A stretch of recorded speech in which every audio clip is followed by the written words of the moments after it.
ಯಾಮಾರಿ ಎತ್ತಿದ್ರೆ video call, ಹಣ ಕೇಳ್ತಾರೆ ಕಳ್ಳ ಖದೀಮ್ರು. ಹಣ ಕೊಡ್ಲಿಲ್ಲ ಅಂದ್ರೆ ಹಾಕ್ತಾರೆ ಭಯಂಕರ ಬೆದರಿಕೆ.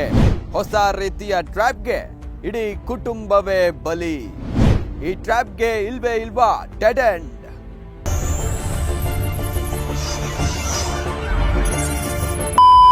ಸೈಬರ್ ಕ್ರೈಮ್ ಅಂದ್ರೇನೆ ಹಾಗೆ. ಅವ್ರಿಗೆ ಯಾವ ವಯಸ್ಸಿನ ಅಂತರಾನೂ ಇರೋದಿಲ್ಲ. ಸಣ್ಣ ಹುಡುಗರಿಂದ ಹಿಡಿದು ದೊಡ್ಡ ವಯಸ್ಸಿನವರವರೆಗೂ ಯಾರನ್ನು ಬಿಡದೆ ಸಿಂಪಲ್ ಆಗಿ ಒಂದು ವಿಡಿಯೋ ಕಾಲ್ನ ಮಾಡಿ ಟ್ರ್ಯಾಪ್ ಮಾಡಿಬಿಡ್ತಾರೆ. ಸುಮ್ಮನೆ ಒಂದು ವಿಡಿಯೋ ಕಾಲ್ ಮಾಡೋದು, ಬೇರೆ ಬೇರೆ ರೀತಿಯಲ್ಲಿ ಟ್ರ್ಯಾಪ್ ಮಾಡೋದು, ಹಣ ಕೊಡಿ ಎನ್ನುವುದು, ಕೊಡ್ಲಿಲ್ಲ ಅಂದ್ರೆ ಲೀಕ್ ಮಾಡ್ತೀವಿ ಅಂತ ಬೆದರಿಕೆ ಹಾಕೋದು, ಆಮೇಲೆ ಅವರ ಜೀವನವನ್ನ ಮೂರಾ ಬಟ್ಟೆ ಮಾಡೋದು.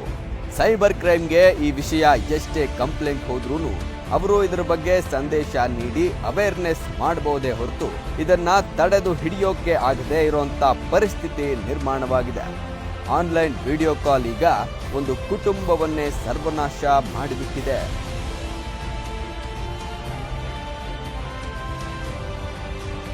ಖಾನಾಪುರ ತಾಲೂಕಿನ ಬೀಡಿ ಗ್ರಾಮದಲ್ಲಿ ಆನ್ಲೈನ್ ವಿಡಿಯೋ ಕಾಲ್ ಗೀಳಿಗೆ ಕುಟುಂಬವೇ ಸರ್ವನಾಶವಾಗಿರುವ ಘಟನೆ ಗುರುವಾರ ರಾತ್ರಿ ನಡೆದಿದೆ.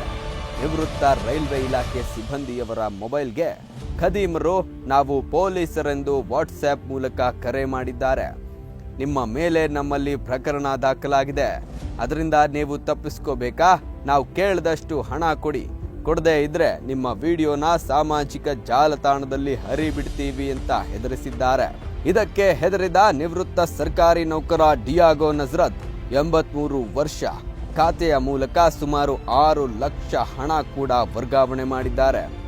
ಅದಕ್ಕೂ ಸುಮ್ಮನಾಗದ ಖದೀಮ್ರು ಮತ್ತೆ ಹಣಕ್ಕೆ ಬೇಡಿಕೆ ಇಟ್ಟಾಗ ಹೆದರಿದ ಡಿಯಾಗೋ ಅವರ ಪತ್ನಿ ಪಾವಿಯಾ ನಜರತ್ ಗುರುವಾರ ಸಂಜೆ ಮನೆಯೊಳಗೆ ನೇಣು ಬಿಗಿದುಕೊಂಡು ಆತ್ಮಹತ್ಯೆಯನ್ನ ಮಾಡಿಕೊಂಡ್ಬಿಟ್ಟಿದ್ದಾರೆ. ಇದನ್ನ ಗಮನಿಸಿದ ಆಕೆಯ ಪತಿ ಹತಾಶೆಯಿಂದ ಚಾಕುವಿನಿಂದ ತನ್ನ ಕೈ ಮತ್ತು ಕುತ್ತಿಗೆ ಭಾಗಕ್ಕೆ ಇರಿದುಕೊಂಡು ತೀವ್ರ ರಕ್ತಸ್ರಾವದಿಂದ ಮೃತಪಟ್ಟಿದ್ದಾರೆ. ಪಕ್ಕದ ಮನೆ ಮಹಿಳೆಯೊಬ್ಬರು ನೋಡಿ ತಕ್ಷಣ ನಂದಗಡ ಪೊಲೀಸರಿಗೆ ಮಾಹಿತಿ ನೀಡಿದ್ದು, ಸ್ಥಳಕ್ಕಾಗಮಿಸಿದ ನಂದಗಡ ಪೊಲೀಸ್ ಸಿಬ್ಬಂದಿ ಮರಣೋತ್ತರ ಪರೀಕ್ಷೆಗೆ ಮೃತದೇಹಗಳನ್ನು ಕಳಿಸಿದ್ದಾರೆ.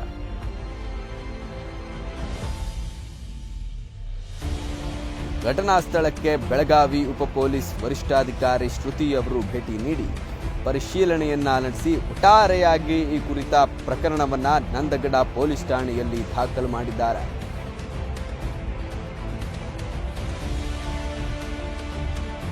ನೋಡಿದ್ರಲ್ಲ, ವಯಸ್ಸಾಗಿರೋರ್ನು ಬಿಡದೆ ಇಂತಹ ಖದೀಮರು ದುಡ್ಡು ಕಿತ್ತು ಇಡೀ ಕುಟುಂಬವನ್ನೇ ಸರ್ವನಾಶ ಮಾಡುವಂತ ಅತಿ ಅಸಹ್ಯ ಕೆಲಸಕ್ಕೆ ಮುಂದಾಗಿದ್ದಾರೆ. ಇನ್ನಾದರೂ ಜನತೆ ಇಂತಹ ಯಾವುದೋ ನಂಬರಿಂದ ಬರುವಂತ ವಿಡಿಯೋ ಕಾಲ್ ಎತ್ತೋಕೆ ಮುನ್ನ ಹುಷಾರಾಗಿರ್ಬೇಕು. ಪೊಲೀಸರು ಮುತುವರ್ಜಿ ವಹಿಸಿ ಇದನ್ನ ಬಗೆಹರಿಸಬೇಕು ಅನ್ನೋದೇ ನಮ್ಮ ಮನವಿ ಹಾಗೂ ಆಗ್ರಹ.